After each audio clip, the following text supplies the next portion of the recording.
Muito bem, sejam bem-vindos a mais um Almoço Grátis, o nosso programa de educação financeira que ocorre toda segunda-feira ao meio-dia aqui no canal da Liberta Investimentos. Aqueles que ainda não são inscritos, considerem se inscrever ativando o sininho aqui embaixo e também compartilhando os nossos vídeos do Almoço Grátis. Sempre lembrando que o nosso objetivo aqui é de educação financeira, não é recomendação de investimento. Qualquer dúvida específica sobre produtos, sobre fundos, enfim, vocês podem clicar aqui no primeiro link na descrição do vídeo para conversar com um dos nossos assessores, abrindo uma conta na Liberta Investimentos. Bom, para falar hoje deste assunto bem interessante e muito importante para todos nós brasileiros, como sempre, estou na companhia do grande Stormer. Tudo bom, Stormer?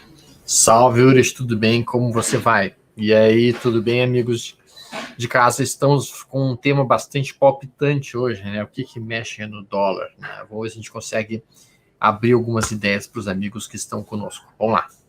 E junto conosco também hoje o grande Leandro Ruschel. Tudo bom, Leandro? Olá, Fernando. Olá, Stormer, tudo bem? Olá também você que nos acompanha de casa. Creio que é super importante nós entendermos, né, que o mundo dos investimentos é pautado pelo fluxo de capitais. E, por sua vez, o fluxo de capitais é pautado por uma série de fatores que a gente vai conversar hoje nesse bate-papo.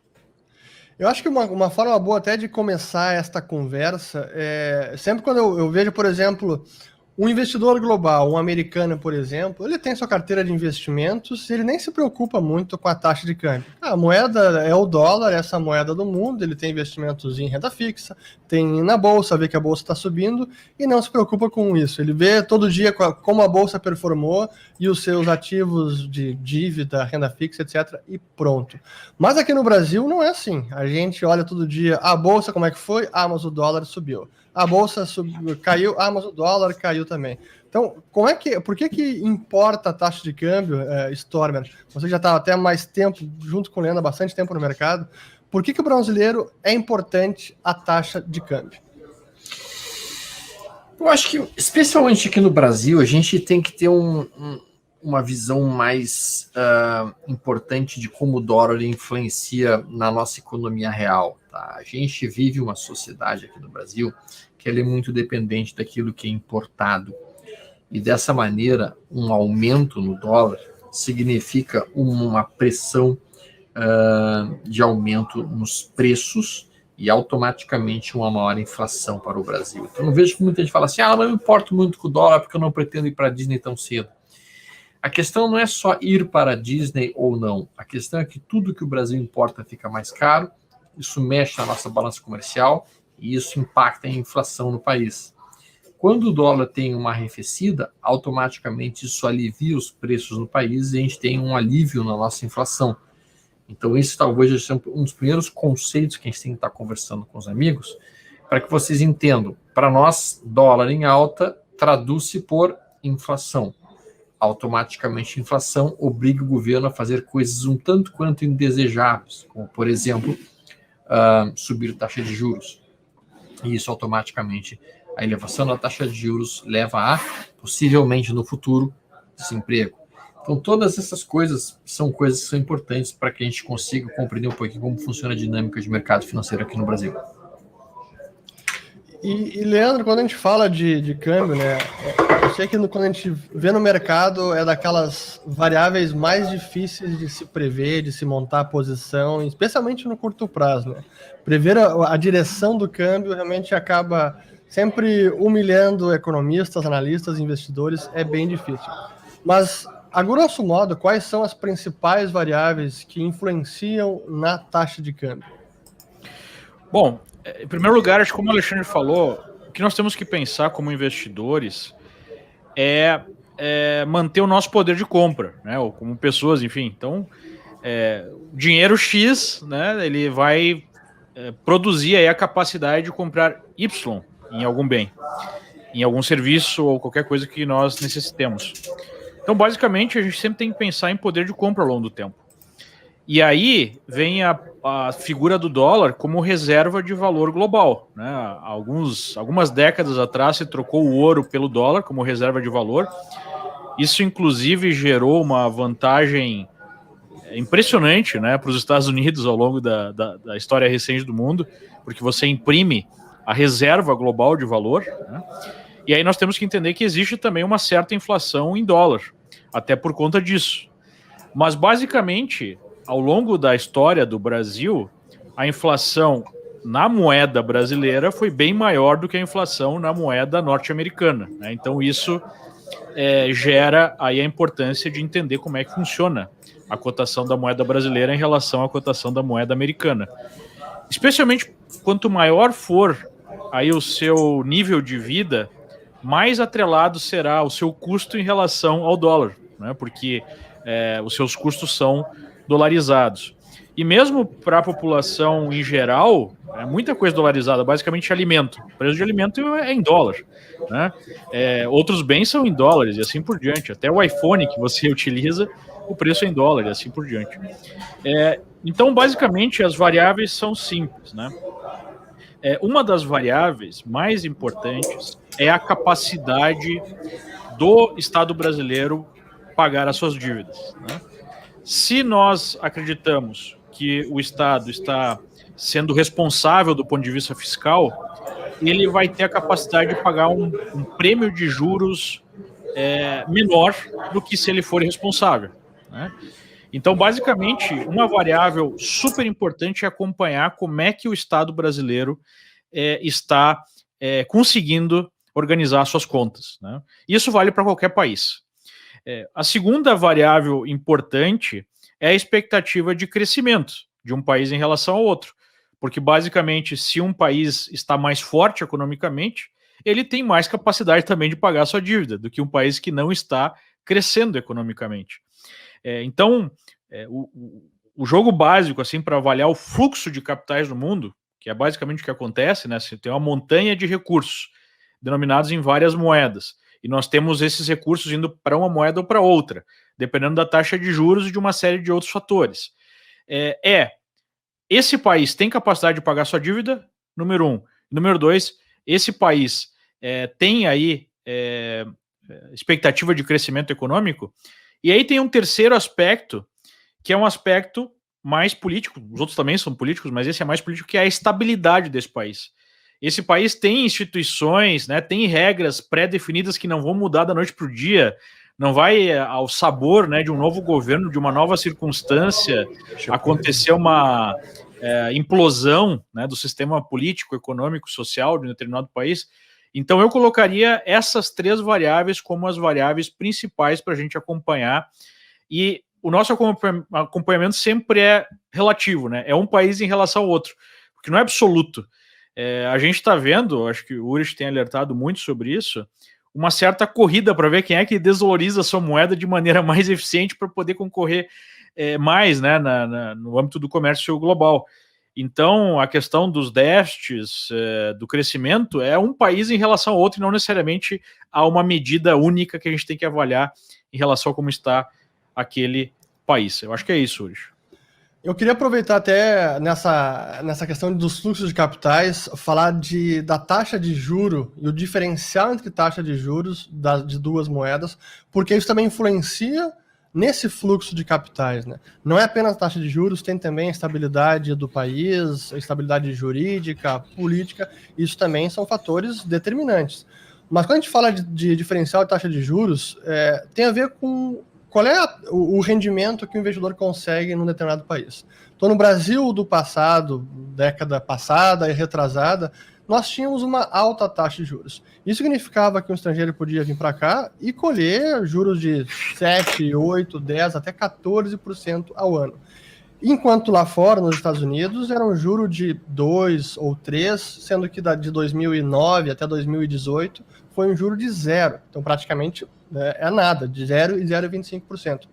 Esse diferencial de juros é um dos atrativos de fluxo de capital. Quanto maior esse diferencial, maior será a atração de capitais, e isso também tende a apreciar a moeda. Não é o único fator, mas é muito importante.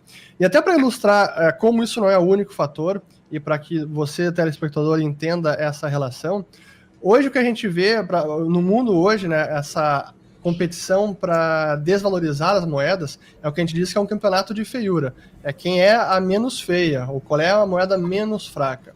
A gente tem dois extremos. De um lado, a gente tem a Suíça, que é a dona do franco suíço, e que é um país historicamente seguro, estável, de ótima reputação, onde os investidores costumam investir e, inclusive, investir na moeda. O franco suíço é das moedas mais fortes do planeta. E é uma moeda tão buscada como refúgio, como segurança, que depois da crise de 2008-2009, a procura pelo franco foi tão forte que o Banco Central da Suíça viu, opa, a nossa moeda aqui está se valorizando demais.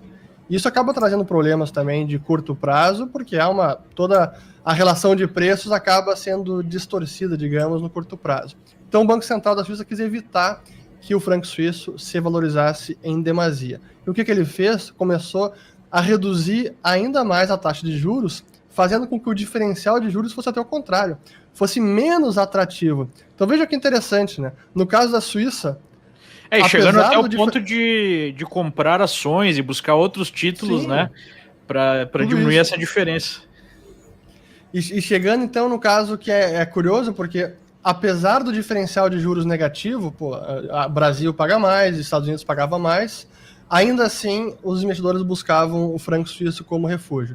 Já o Brasil, a gente não goza desta tranquilidade política, histórica, segurança jurídica, e isso faz com que a gente tenha que pagar mais um prêmio de juros para atrair o capital estrangeiro. Então isso é importante quando a gente fala de câmbio e taxa de juros, e por isso que é importante também acompanhar as movimentações do Banco Central, né? Mas no dia a dia, Stormer, como é que funciona o câmbio? Porque a gente sabe que no longo prazo a gente pode ter uma direção mais clara, mas no curto prazo a coisa é diferente, né? Bom, o que acaba acontecendo, é importante a gente ter isso em mente, isso que o Ush acabou de falar. Vamos trazer isso para uma realidade que a gente consiga traduzir para um português claro e mais fácil de ser compreendido por todos. Se eu tenho dinheiro, tá, e eu tenho dinheiro disponível para emprestar para pessoas que estejam precisando, e eu tenho um amigo meu chamado John, e esse John, simplesmente, ele ganha R$3.000 e ele gasta todos os meses R$5.000.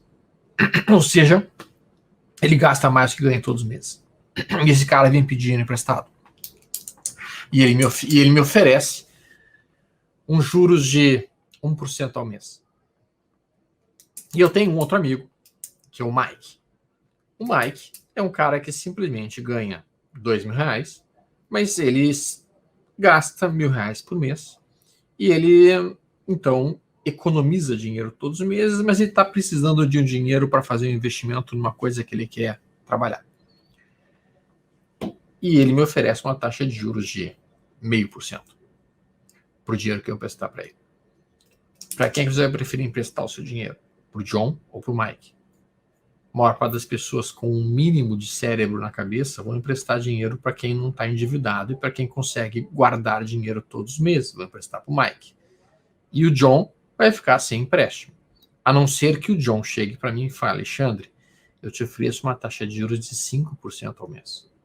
Ou de 8% ao mês. Ou de 10% ao mês.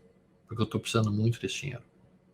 Neste caso, se o John me oferecer 10% ao mês, eu posso colocar na minha conta o seguinte: tá, ele vai me oferecendo 10% ao mês, tem uma chance de eu levar um calote aí, mas como ele está me oferecendo uma taxa de juros muito boa, eu acho que o risco John compensa o empréstimo que eu vou estar apresentando.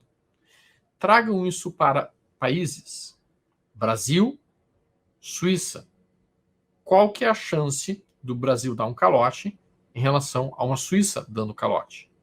É muito mais óbvio para nós a possibilidade de um Brasil que está simplesmente gastando mais do que arrecada ficar com dificuldade de pagar empréstimos do que uma Suíça, que não tem essa irresponsabilidade fiscal, que foi o que o Leandro mencionou logo no início da nossa conversa. E é por isso que é tão importante para o país e para o Brasil, no caso, manter o teto fiscal, respeitar as suas contas, respeitar o que ele vai estar fazendo com o seu dinheiro e não gastando mais do que arrecada. A grande dificuldade que existe no Brasil é que cada vez se gasta mais e a solução que existe é aumentar os impostos para arrecadar mais.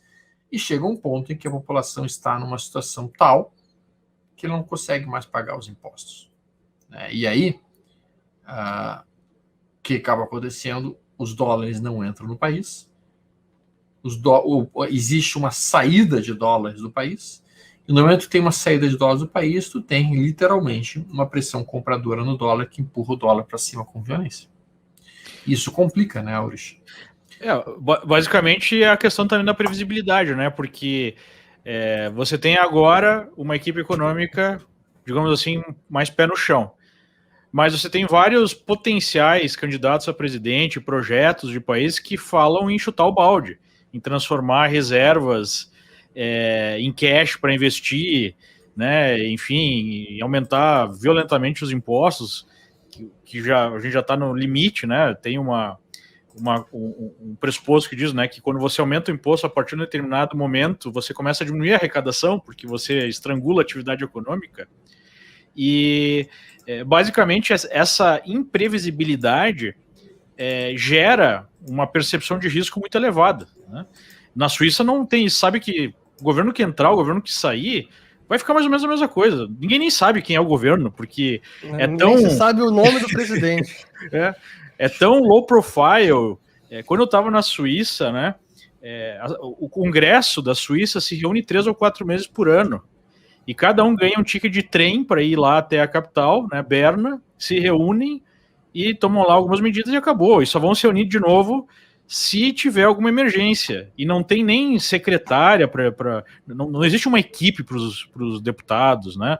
E eles têm salários baixos, e geralmente é um professor, é um advogado, são pessoas comuns mesmo, não são políticos profissionais. Eles odeiam políticos profissionais, né? Tem poucos políticos profissionais.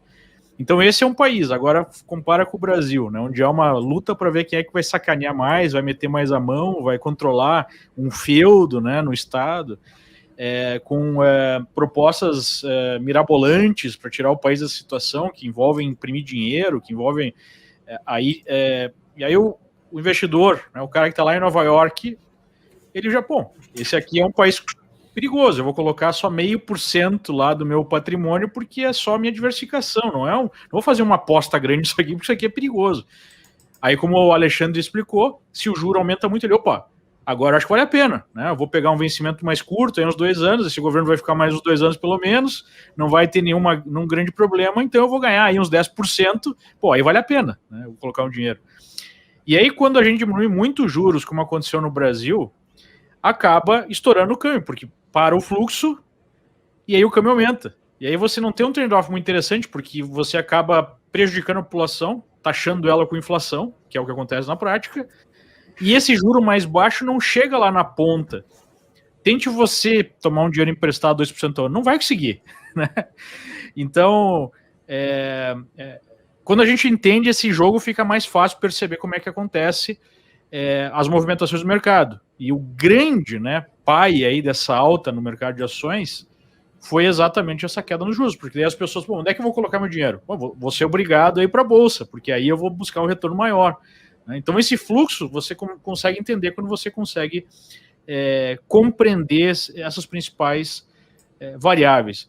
Agora, só para finalizar, Urich, esse raciocínio, eu vejo que e pegando o gancho do Alexandre, né, de como impacta assim no curto prazo, pegando assim o dia a dia do mercado, tem 2 coisas que impactam mais. Uma é o que acontece lá no mundo desenvolvido, né?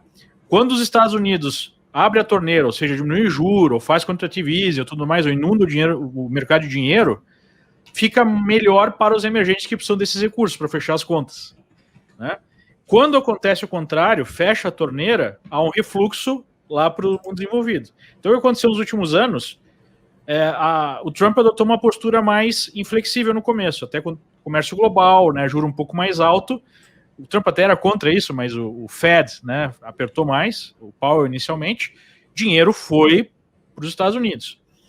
Quando o Powell resolveu mudar a 180 graus, final de 2018, baixar juro forte, né, o que acontece? Um refluxo para emergentes, facilita a vida dos emergentes. Então a gente tem que ficar com o olho no gato, outro no peixe. O olho no gato é o que está acontecendo lá fora. Qual é que é o olho no peixe? O que está acontecendo internamente no Brasil? Qual é a confusão política do momento? Qual é a postura do Banco Central brasileiro? Vai ter reforma, não vai ter? Vai ter reaquecimento da economia, não vai ter? E a junção dessas duas coisas é que produz o impacto no câmbio, né? Para cima ou para baixo. E aí a gente tem um terceiro ator super importante no Brasil, que é o Banco Central, que deixa o câmbio flutuar, mas sempre intervém, né? Então, para traders, isso é muito importante, porque às vezes você está lá fazendo um trade, e aí entra uma intervenção do Banco Central, querendo conter a moeda, né? Ultimamente mais conter a moeda, mas às vezes até colocar lá para cima. No passado era colocar para cima. E aí você tem aquela paulada para cima ou para baixo no gráfico de 5 minutos. Então, tem que olhar o peixe, o gato e ainda o Banco Central, que eventualmente vai fazer intervenções no mercado e pode ralar um trade de curtíssimo prazo que você está fazendo. Deixa eu aproveitar, porque esse é um ponto importantíssimo, Leandro, que embora para o trader esses movimentos da taxa de câmbio sejam excelentes, e quanto mais volátil, mais oportunidade acaba trazendo, para a economia real, essa volatilidade da nossa taxa de câmbio traz um nível de incerteza, imprevisibilidade que machuca a economia real. E qual é a causa dessa volatilidade? Por um lado, os fluxos de capitais, o diferencial de taxa de juros, quanto a gente está pagando, quanto outros países estão pagando, o nosso risco fiscal, como é que o país vai fechar as contas, não vai. Isso faz com que a taxa de câmbio se deprecie. Mas quando a gente reduziu demais a taxa de juros, a gente também acabou escasseando esse dinheiro que vinha para cá. Então diminuiu o fluxo de capital, diminuiu o volume financeiro até no mercado cambial e fez com que a nossa taxa de câmbio ficasse extremamente volátil. Eu estou nesse momento até fazendo um estudo sobre a volatilidade histórica do real, mas a gente está num período bem longo, de alguns meses, com um nível de volatilidade muito alto, comparado a 2008, comparado a 2002, na época lá do Lula, que ele ganhou a eleição. Então, realmente, é algo que machuca a economia real. Eu acho que esse ponto que tu está... Desculpa, Alexandre. Só para ilustrar como as pessoas até às vezes não se dão conta disso, quem pensa, não, eu tenho um negócio só no Brasil, eu ganho em reais, eu gasto em reais, então essa volatilidade não me machuca. As pessoas só se dão conta dessa volatilidade quando elas, por exemplo, têm um investimento que é atrelado ao dólar. A gente vê isso com nossos clientes, por exemplo, que têm investimento em ouro. E o ouro é cotado em dólares, então o ouro em reais, ele sofre a variação do preço da commodity e sofre a variação da taxa de câmbio. E a gente costuma ouvir de clientes que, o ouro aqui é muito volátil, eu não consigo, eu prefiro o ouro com a proteção cambial porque eu não aguento essa volatilidade. Só que a volatilidade está vindo da moeda, da taxa de câmbio, e não da commodity. É nesse nível de volatilidade que a gente tem hoje no Brasil. E veja como isso impacta, porque aí o sujeito que vai comprar DRs brasileiras, que são ações brasileiras negociadas na Bolsa de Nova York, sente a mesma coisa. Claro. Porque tem a variação da ação e tem a variação da moeda. E daí ele pensa, com essa volatilidade é muito arriscado, eu não vou investir. E acaba sendo mais um impeditivo para o fluxo positivo, né? Mas o que você falou é muito importante para entender o quanto é difícil recuperar um equilíbrio econômico quando você perde. E, na minha opinião, o Brasil perdeu a mão e, digamos assim, desestabilizou todo o sistema lá em 2009. O que aconteceu em 2009? O governo brasileiro resolveu combater a crise achando que eram os Estados Unidos inundando o mercado com recursos. Lembram disso? A Dilma depois foi tentar baixar o juro na canetada, dando continuidade a esse fluxo. Baixar custo da energia na canetada, né, destruindo as elétricas, enfim, foi uma série de medidas. Não sei se vocês se lembram, mas em 2009, no pós-crise, o Brasil chegou a crescer quase 2 dígitos. Então, quando você perde o equilíbrio, é muito difícil estabilizar de novo. Para falar a verdade, a gente está há pelo menos aí uns 6, 7 anos tentando equilibrar algo que foi perdido lá atrás, né? E como nós não temos a capacidade de um Fed, né, a capacidade financeira dos Estados Unidos, é muito difícil fazer esse equilíbrio. E acho que a segunda desequilibrada importante, que na minha opinião foi o maior erro da equipe econômica desse governo, foi justamente baixar demais a taxa de juros.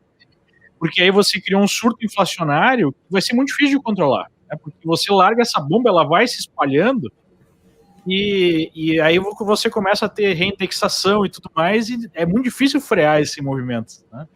E a gente está observando isso acontecendo agora. E ainda a gente teve para explodir mais ainda, né, todo o sistema, a questão da pandemia, que para um país como o Brasil, que tem um caixa mais apertado, é muito mais difícil ficar dando auxílio emergencial e tudo mais, e enfiando dinheiro no mercado, a gente se coloca numa situação cada vez mais complicada, né? Então, é importante a gente perceber que estabilidade econômica é algo difícil de alcançar e muito fácil de perder, né? E todos os nossos esforços deveriam estar no sentido de voltar a esse equilíbrio.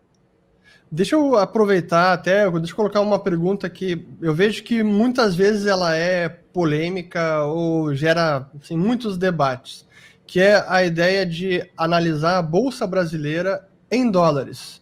Eu vejo que muitos investidores são defensores dessa tese. Eu confesso que eu sou até mais defensor dessa tese, porque é importante acompanhar não apenas o Ibovespa em reais, mas o Ibovespa em dólares, porque a gente vê o quanto que realmente cresceu o Ibovespa denominado na moeda mundial. Mas eu vejo que não é uma tese amplamente defendida. Eu queria saber do Stormer, o que você acha? O Ibovespa deve ser analisado em dólares também ou não faz sentido? Ótima pergunta, Orish. Eu acho que do ponto de vista puramente técnico, se nós fôssemos considerar de fato o dólar como a moeda referência de quanto nosso patrimônio consegue comprar ou vender coisas, nessa situação nós deveríamos sim dolarizar os nossos gráficos e trabalhar com gráficos dolarizados. Isso seria o mais sensato, isso seria o mais prudente, isso seria o mais lógico, porque você estaria avaliando todas as principais estruturas do mercado a partir de uma referência básica que seria o dólar, né, e não algo tão volátil e tão frágil quanto eventualmente o real ou outras moedas. A dificuldade é mais técnica. Grande parte dos sistemas operacionais não faz essa dolarização tão rapidamente, e muito também produz aquele efeito que você mesmo mencionou na questão do ouro, que muitos clientes às vezes ficavam assustados pela volatilidade do ouro, quando na verdade não era o ouro em si o volátil, mas sim o dólar. Esse mesmo efeito seria visto se a gente dolarizasse nossos gráficos em ações. Nós começaríamos a ver gaps, por um lado, gaps de alta, gaps de baixa, que de fato não existiriam no gráfico real, mas no gráfico dolarizado poderiam surgir. Então isso aumentaria sim a volatilidade do ativo que o sujeito estaria operando. Por um lado seria bom, porque ele ficaria um pouquinho mais cauteloso, né? Mas por outro lado poderia produzir algumas distorções que assustariam eventualmente um trader menos experiente. Talvez por isso que grande parte dos traders da velha guarda acabem não dolarizando especificamente os seus gráficos. Leandro, tu acha que tem que dolarizar o gráfico, sim ou não? Sabe que essa é uma dúvida, sabe, Urishi, que eu durante muito tempo eu tentei responder. Até que chegou um momento em que eu comparando um com o outro, eu pensei, cara, dá trabalho e não mostrou nenhuma real superioridade, então não vou fazer. Mas eu admito que é uma dúvida que até hoje ainda tem. Cara, eu acho que do ponto de vista de quem tá operando num prazo bem curto, não faz muita diferença, porque tu tá pegando uma diferença de preço aí curtinha e claro que a gente tá passando agora por uma fase mais volátil da moeda, mas usualmente, né, não é tão volátil assim. Então, em 2 ou 3 dias, em 5 dias, 10 dias, você pode usar o valor nominal. Agora, para quem pensa como alocador, né, como reserva de valor, ou mesmo quando um trader mais longo, eu acho que faz sentido olhar assim o gráfico dolarizado. E o gráfico dolarizado ele mostra a verdade, né, no longo prazo. Por exemplo, se você pegar o Brasil no gráfico nominal, você vai ver a bolsa fazendo máximas históricas e tudo mais, né? Agora, quando você pega em dólares, usando até mesmo o ETF de Brasil, o EWZ, né, que é o grande instrumento de investimento estrangeiro mais fácil negociado na Bolsa de Nova York, você vai ver que a gente está muito longe do topo histórico, né? Tem que subir mais aí, uns 200 e poucos % para chegar no topo histórico. Então é uma forma de você ver a destruição de valor, né, de reserva aí dos brasileiros, uma desvalorização cambial, né? A desvalorização cambial sempre destrói reserva das pessoas, do país. E por isso que é muito importante você ter reservas também em moedas fortes. Então, respondendo assim, como dizem os americanos, né, regra do dedo, curto prazo, curtíssimo prazo, você não precisa dolarizar. Agora, investidor, alocador um pouco mais longo, mesmo termo mais longo, acho que vale a pena dolarizar. Aí tá aí na tela o EWZ, né? A gente vê quanto tá distante lá do topo histórico em 100, né? É mais de uma década perdida já. São 12, 13 anos aí perdidos. E até quando a gente fala do investidor global, né? Ele faz essa análise, né? O cara que vem de fora para investir na nossa bolsa, ele olha a bolsa em dólares, ele não olha apenas o nominal em reais, porque o que ele importa é a bolsa dolarizada. A referência dele é em dólares também, correto? Sim. E o dinheiro grosso é em dólares, né? 99% da grana está em dólares, ou em euros, ou em ienes, né? E se for pegar a volatilidade de dólar para euro, dólar para ien, né, qualquer dessas combinações, a gente vai ver que a volatilidade máxima é 15, 20% no ano, né? Quando muito. E a gente vê a volatilidade da moeda brasileira, em questão de um ano, foi 100% de valorização. Então, quando começa a ficar muito volátil assim, mais importante ainda é dolarizar. Imagina um cara que está avaliando... Na Venezuela nem diga, porque nem existe mais mercado lá, mas mesmo na Argentina, né? Ele tem que olhar tudo em dólar, não faz mais sentido olhar em peso. E já faz isso, né? Já faz. Mas até aproveitando isso, como acho que esse é um bom gancho para a gente falar para o investidor, quais são as alternativas para se proteger, então, de uma depreciação da nossa moeda, né? Quais são os instrumentos do mercado, quais são os produtos, é ouro, é algum ativo? Na sua opinião, Stormer, quais são boas formas num portfólio, de se proteger dessa depreciação do câmbio? Bitcoin. Essa é a do momento, né? Bitcoin. Tá, Bitcoin. Para mim, Bitcoin. Bitcoin vai chegar em $100 mil, na minha opinião, em pouco tempo, tá? Existe uma corrida mundial em direção às criptomoedas. Então, para mim, a forma mais fácil e mais eficiente para uma pessoa aqui no Brasil hoje dolarizar parte do seu patrimônio é Bitcoin. Tá? Lembrando que Bitcoin não é um tipo de investimento. Bitcoin é uma reserva de valor, tá? Uma moeda, ela não produz juros, ela não produz um fluxo de caixa. Tá? Agora, se a pessoa quiser investir em algo dolarizado, aí é diferente, aí não é mais Bitcoin. Aí nós estamos falando eventualmente de comprar ações em dólar, mandar dinheiro para o exterior em dólar. E dessa maneira, então, produzir uma reserva dolarizada lá fora. Uma outra alternativa, aqui mantendo o dinheiro aqui no Brasil, fundos cambiais. Não sou muito fã. Entre um fundo cambial e um fundo ouro com proteção cambial, acho que eu preferiria o fundo ouro proteção cambial. Mas eu queria ver a opinião do Leandro nisso.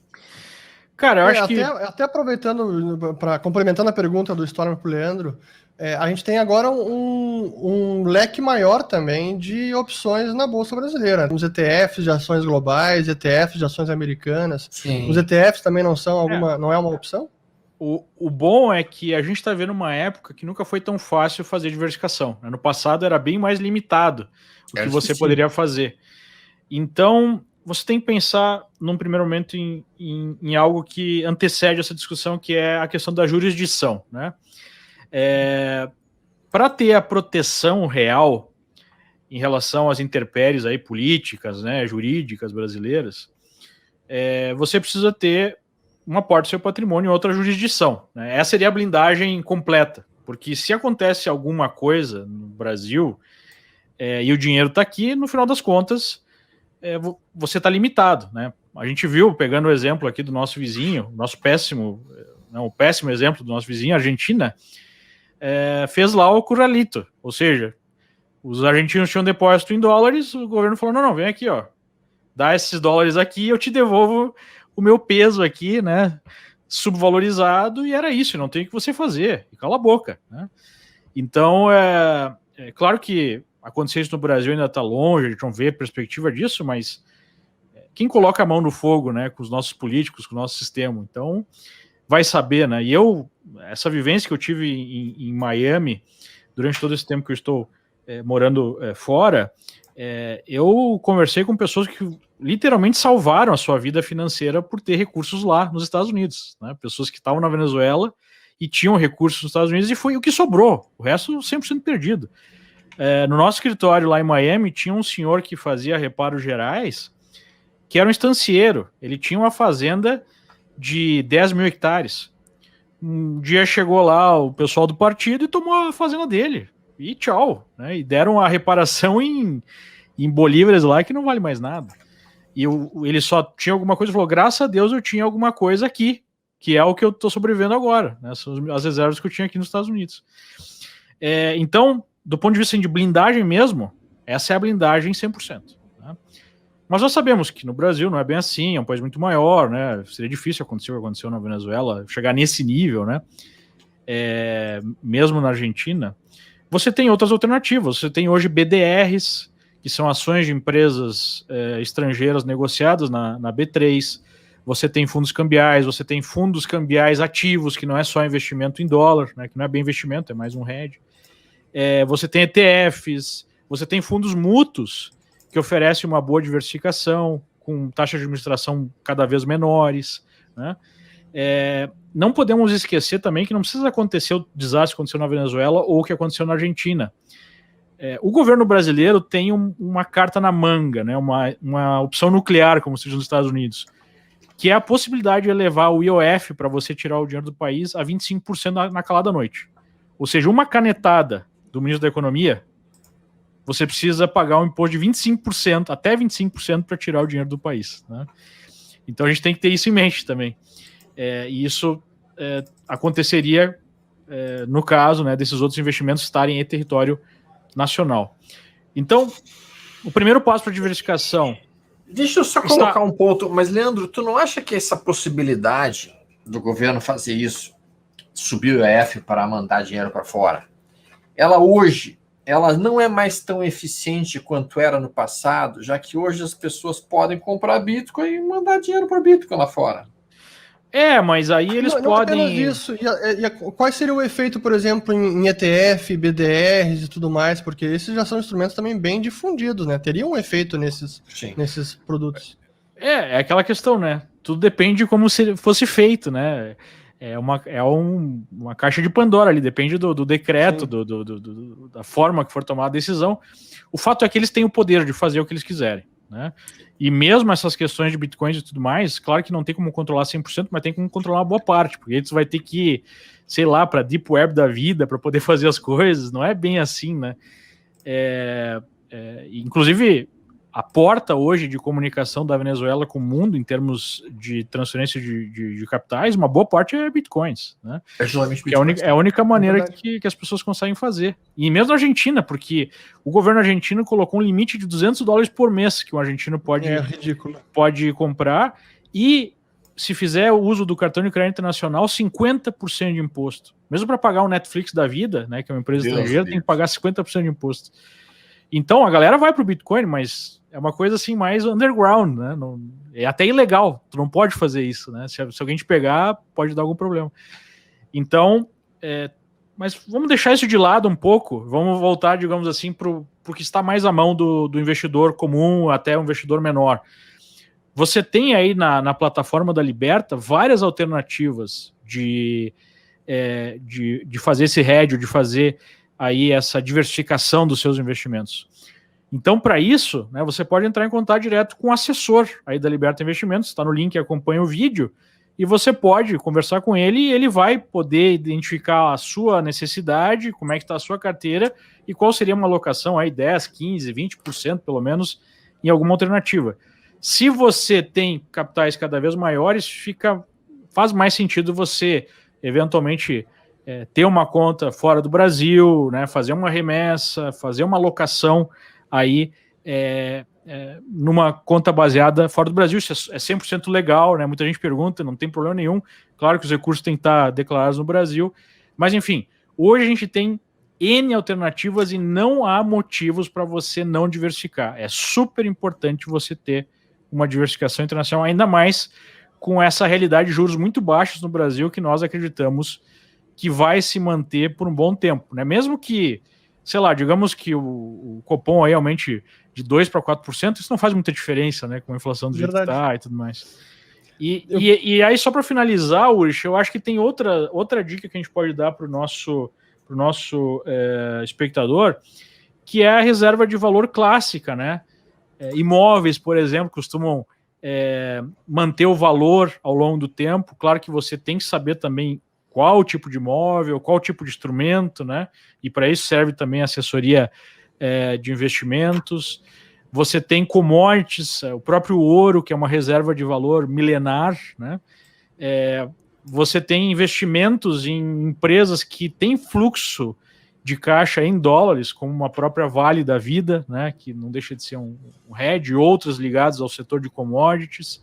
Enfim, você tem que pensar assim, num mundo que corre para desvalorizar as moedas, ativos reais acabam funcionando como proteção, até mesmo ações, né? Porque você não pensaria em ações como uma proteção, mas se você tem empresas muito sólidas, com fluxo de caixa cavalar, né, como uma Apple da vida, como uma Amazon, e ainda no setor de tecnologia, que está dominando todos os espaços, tem momentos que a Apple, os seus títulos pagam menos juros do que os treasuries americanos.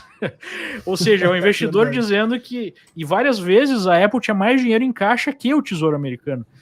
Então, o que o investidor está dizendo? Olha, uma Apple é mais segura que o próprio governo americano, né? Claro que, no limite, isso não faz muito sentido, porque a Apple está dentro, né, da jurisdição americana e cumpre as regras americanas e tudo mais. Mas, na prática, né, as ações podem sim funcionar como uma proteção. Eu queria só aqui como recado final meu, já está com mais de 40 minutos aqui de almoço grátis, que o investidor também compreendesse que hoje, ao contrário do passado, lá do início dos anos 2000, talvez o principal termômetro de risco país seja justamente a taxa de câmbio. Então a taxa de câmbio pode variar bastante. Felizmente, o Brasil hoje quase não tem dívida pública denominada em dólares, que era a chamada dívida externa. Então, hoje, a nossa dívida é alta, mas ela é denominada em reais. No limite, o Banco Central vai imprimir, o governo vai colocar o Banco Central para imprimir dinheiro, gera inflação e paga a dívida com uma moeda desvalorizada. No limite, isso ocorre. Então, não há mais um calote oficial, como acontecia lá na década de 80, 90, que era o chamado calote da dívida externa. Mas, por outro lado, a gente tem hoje um regime de câmbio flutuante. Isso significa que a moeda pode variar de valor. O Banco Central define taxa de juros, não define taxa de câmbio. Então, toda a sensibilidade, o que eu digo que é o termômetro de risco de país, acaba migrando muito para a taxa de câmbio. Então, por isso é importante também ter essa diversificação de moeda, não ficar 100% em reais, porque nenhum investidor do planeta fica 100% em reais. Não tem por que um brasileiro fazer isso. Então, esse é o meu recado final. Leandro Stormer... A gente só tem que lembrar, né, Urich, que a gente teve um exemplo do que acontece mesmo não tendo dívida pública em dólar. A gente tem empresas altamente endividadas em moedas, claro, né, fortes. E isso, em caso de desvalorização, pode colocar essas empresas numa situação muito complicada, né? Então, se você for alocar recursos em ações, veja a exposição também em câmbio e saiba, né, o que pode influenciar nessas empresas. Eu sempre dou a dica para o pessoal nos cursos. Quando você vai ser um investidor de prazo maior numa empresa, elenque 3 coisas que essas empresas, né, que são determinantes para essa empresa. E tem algumas empresas mais alavancadas, mais endividadas, que o câmbio é super importante, né? Então, isso pode afetar, inclusive, a própria taxa de câmbio no Brasil, mesmo o Brasil não tendo taxa, tendo dívida em dólares, porque essas empresas, tendo que buscar dólares no mercado, podem fazer a taxa ser mais pressionada ainda, né? Sim, se o setor privado tiver bastante endividado em dólares, pode pressionar, sem dúvida. Bom, eu queria primeiro agradecer Leandro Stormer por essa conversa muito esclarecedora. Tenho certeza que os nossos amigos telespectadores aproveitaram bastante. De novo, a gente renova o nosso alerta que o que a gente fala aqui é sempre com o objetivo de educação financeira, não é recomendação de investimento. Qualquer dúvida, vocês podem clicar no primeiro link aqui na descrição do vídeo para abrir uma conta na Liberta e falar com um dos nossos assessores. Então, Storm e Leandro, algum recado final, algo que a gente não tenha mencionado sobre dólar? Deixo para vocês. Eu acho que eu tenho um último recado, assim, sabe, Urich? Eu queria dizer assim, alguns anos atrás, algum tempo atrás, era muito difícil a gente pensar em dolarizar parte do nosso patrimônio. como o Leandro mencionou, era complicado, era quase impossível, era juridicamente complexo, né? Hoje, graças a uma melhoria nos tipos de ativos que existem no mercado financeiro brasileiro, a gente já consegue ter essa proteção a mais, a gente já consegue começar a pensar isso. Só que a gente tem que ver qual vai ser o tamanho da posição do nosso patrimônio que nós vamos gostar de deixar atrelado a uma moeda um pouco mais forte. E isso vai muito do perfil de cada pessoa. Algumas vão querer botar um pouco mais de capital nesse tipo de coisa, 20%, 30% do patrimônio, outras vão querer botar menos. Isso vai ser uma decisão muito, muito importante de ser tomada pela pessoa que está nos ouvindo agora em casa, e justamente para isso que o assessor pode muitas vezes até mesmo ajudar nesse tipo de decisão, em termos de buscar algo que seja parcimonioso e algo que seja interessante para o investimento e para a carteira do cliente. Um grande abraço a todos, foi um enorme prazer estar aqui com vocês hoje e nós nos veremos em breve no próximo Almoço Grátis.